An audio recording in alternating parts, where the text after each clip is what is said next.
I've always loved horror also, thriller, psychological thrillers, because for me, it's like a puzzle, and, it's watching it is I just have to, know what the mystery is, and I love guessing, and I think that's what's great about Gone in the Night is that it will leave you guessing. Kristen here, and we're chatting with Brianne Tju, one of my favorite Scream Queens, to talk about her new film, Gone in the Night. I hope you enjoy this conversation. Could you tell me about what it was like joining the cast of Gone in the Night and what it was like, working with everybody? Yeah, I mean, it was such a surreal experience because I feel like it happened quite quickly. Eli had specifically reached out to my team to have me read for the role, and I remember I was working on something else in New Orleans, and that project I was working every day. I was just exhausted. I was like, the last thing I want to do right now is read a script for something else. I just wanted to focus.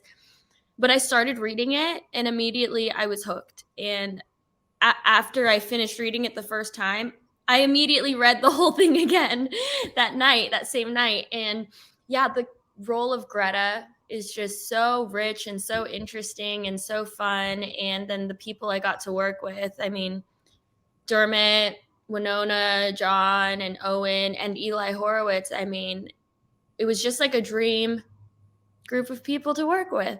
I can imagine.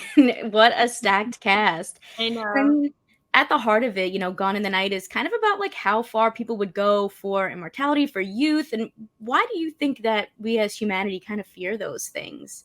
Because I think the one thing that we all know to be true is that this doesn't last forever. We all are going to die someday, and I think that it's a tale as old as time, is that we all kind of fear death.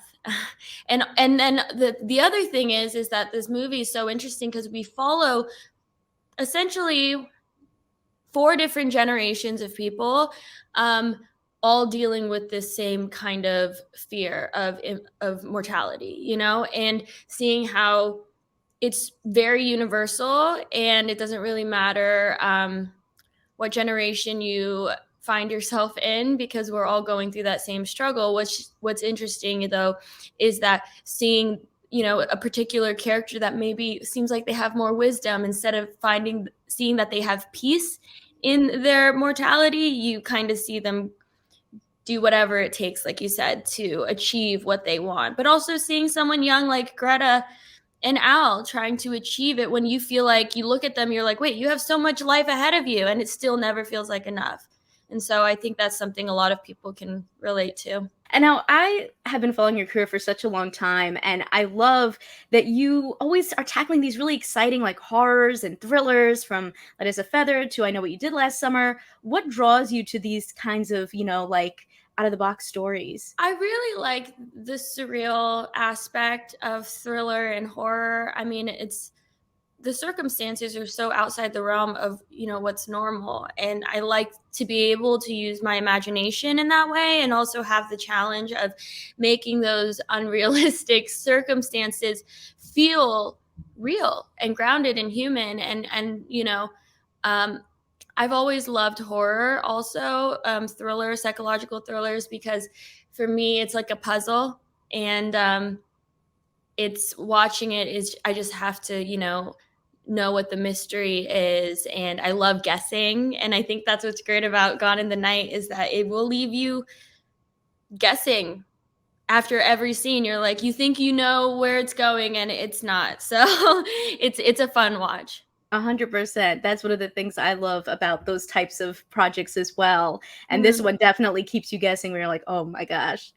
Oh, Um, and you're one of my favorite young scream queens, and I love that, this new so generation. nice to No, me. girl, you are. And I love that this generation, we're seeing a lot more diverse women leading these genres. So what does that mean for you? I love horror films, and I grew up watching horror films, and one of my favorite scream queens is Sarah Michelle Gellar. And I think if we look back at the really talented, iconic group of scream queens that we have from the 90s and early 2000s, we don't see very much diversity, and which I always found to be a shame, because I loved watching it. I loved doing horror, and I thought, oh, there's no place for me in that, as history has proven. But luckily, that's not the case. And we've the more diversity and representation we have in these stories, in these horror genre films, the more perspective we're getting, the more people can actually fall in love with the genre because they see themselves reflected in it,